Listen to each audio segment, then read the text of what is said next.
अस्सलाम वालेकुम एवरीवन। आज की वीडियो में हम टेबल को एमएस वर्ड में यूज़ करना और सिंपल से टेबल को ड्रॉ करना, उसको थोड़ा सा डेकोर करना, उसके स्टाइल्स को देखना सीखेंगे। तो इस शॉर्ट से वीडियो ट्यूटोरियल के अंदर हम स्टार्ट करते हैं। अगर हमें एमएस वर्ड में टेबल ड्रॉ करना है तो हमें सबसे पहले एमएस वर्ड के इंसर्ट टैब में आना होगा। इंसर्ट टैब में आने के बाद आपको टेबल दिख जाएगा, इस पर क्लिक करें और यहाँ पे कुछ बॉक्सेस दिए हुए हैं। इन पे अगर आप होवर करते हैं, माउस को लेकर जाते हैं, जो आपके पास पीछे टेबल ड्रॉ हो रहा है। 3 कॉलम्स हो चुके हैं, 1 रो है, 2 रो, 3, 4, 5, 6, 7 और 8। मैक्सिमम कैपेसिटी इसकी 8 रोज़ तक है। 8 रोज़ से ज़्यादा एक्सीड ये नहीं करेगा।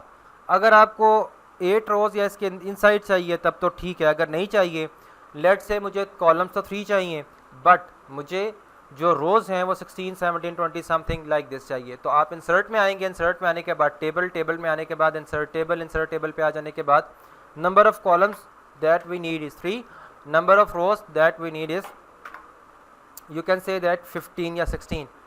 एंटर करें तो अब आपके पास उतने ही रिक्वायर्ड नंबर के नंबर ऑफ़ रोज़ और कॉलम्स आ चुके हैं। Getting it. अब आती है बात रीसाइज करने की कॉलम्स को। अब इस कॉलम की विड्थ आपके सामने है, इसकी विड्थ आपके सामने है, इसकी विड्थ आपके सामने है।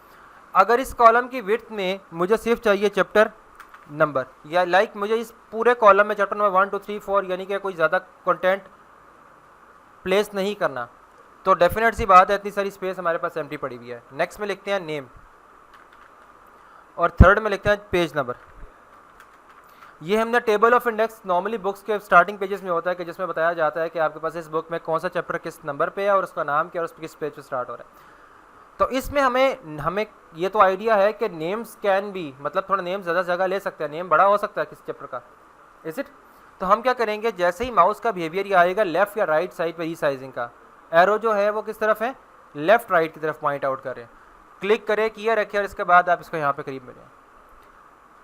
सेम गोज विद दिस, इसको भी आप यहाँ पे कर लें। करेंगे it.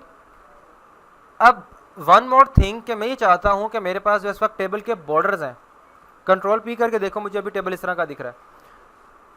What do I need कि मुझे टेबल के बॉर्डर्स नहीं चाहिए, जो कि आगे बहुत सारे टेम्पलेट्स में हमें नहीं चाहिए होंगे। हम टेबल के बाहर कहीं पे भी क्लिक करें, अगर हम टेबल में वापस क्लिक करें तो ये टेबल के बाहर एक बॉक्स सा बना हुआ आ जाएगा। जैसे इस बॉक्स पे क्लिक किया जाएगा तो कंप्लीट टेबल सेलेक्ट हो जाएगा।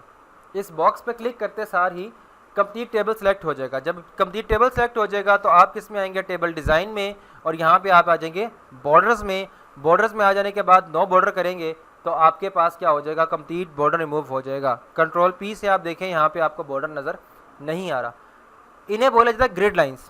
ये ग्रिड लाइंस आपको अंडरस्टैंडिंग के लिए होती हैं आपकी, जो आपको ग्रिड लाइंस दिखा रही जा रही होती हैं, लाइक आपको फील हो रहा है कौन सा कॉलम कौन सा कहाँ से हो रहा है। सम टाइम सिस्टम में ग्रिड लाइंस भी अवेलेबल नहीं हो रही होती, तो अगर आपके पास कोई ऐसा सिस्टम है जिसमें ग्रिड लाइन भी नज़र नहीं आ रही तो वापस क्लिक करें। आप बॉर्डर्स में आने के बाद व्यू ग्रिड लाइंस अगर ये ख़त्म करें, देखें सारी की सारी ग्रिड लाइंस भी गायब होगी। प्रिंटिंग टाइम पे तो नहीं नज़र आ रही मगर यहाँ पे भी नज़र नहीं आ रही। तो ये काम करने के लिए वापस लाने के लिए क्लिक करें, टेबल डिज़ाइन में आए, बॉर्डर्स में आए और व्यू ग्रिड लाइंस पर क्लिक कर लें, तो कम से कम आपको ये ग्रिड लाइंस यहाँ पे दिख जाएंगी। अब मैं चाहता हूँ कि इस कंप्लीट टेबल के मतलब इस फर्स्ट कॉलम के राइट साइड पे एक बॉर्डर ले आऊँ।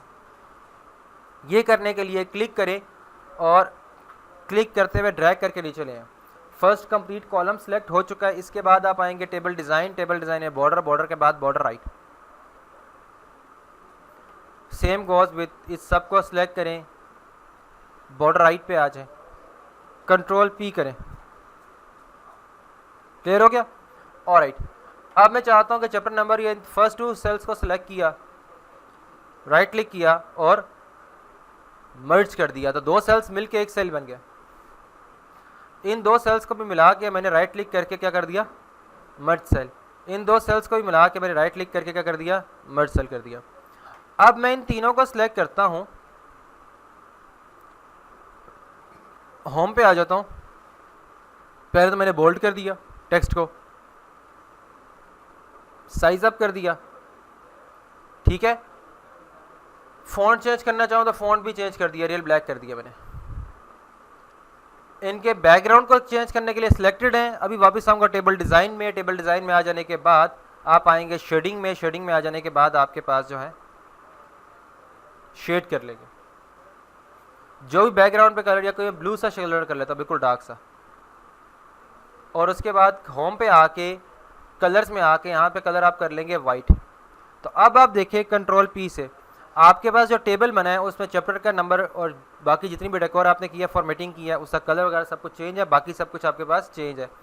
अब यहाँ पे आप टाइप करें चैप्टर नंबर 1, डाउन एरो की से कीबोर्ड के चैप्टर नंबर 2, चैप्टर नंबर 3, जो भी उसका नेम वगैरह यहाँ पे वो आप लिख सकते हैं। Page number, let's say first chapter will be started from page number 3, second will be started from page number like 45, so on so fourth. तो आपके पास है कंप्लीट, आप इसको फिलअप कर सकते हैं। कंट्रोल पी से आप प्रिंट प्रीव्यू कर सकते हैं। Getting my point? इस पॉइंट तक किसी को कोई इश्यू तो मुझे बता सकता है। ओके, मर्ज का इशू आया है। जितने सेल्स को आपने मर्ज करना है, मुझे पहले 2 सेल्स को मर्ज क्यों किया? क्योंकि मुझे पता था जब मैं फॉर्मेटिंग करूंगा तो चैप्टर नंबर या नेम के लिए साइज को मैं चेंज करूंगा। इस सेल में रहते हुए लाइक मैं करता हूँ, ये चैप्टर नंबर लिखता हूँ।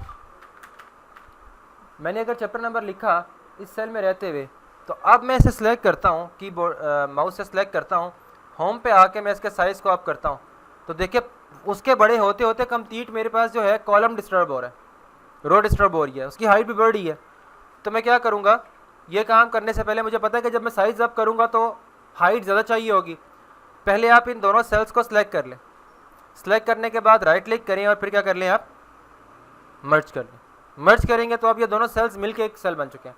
अब जब आप इसमें लिखोगे चैप्टर नंबर और चैप्टर नंबर के बाद आप इसे सिलेक्ट कर लेंगे, अब इसके साइज़ को आप करेंगे तो वो इशू नहीं रहेगा। Carrying it? आप इसे बोल्ड करना चाहें, इसका जो भी फर्दर आप करना चाहिए, क्योंकि इसका हाइट बढ़ने से सेल की हाइट पहले से हम इंक्रीज़ कर चुके हैं 2 कॉलम्स को, 2 रोज को मर्ज करने से, तो हमें वो इशू नहीं रहेगा, कंप्लीट टेबल डिस्टर्ब नहीं होगा। सॉरी जी। तो इस पॉइंट तक कोई इशू? ठीक है, चलें, गुड।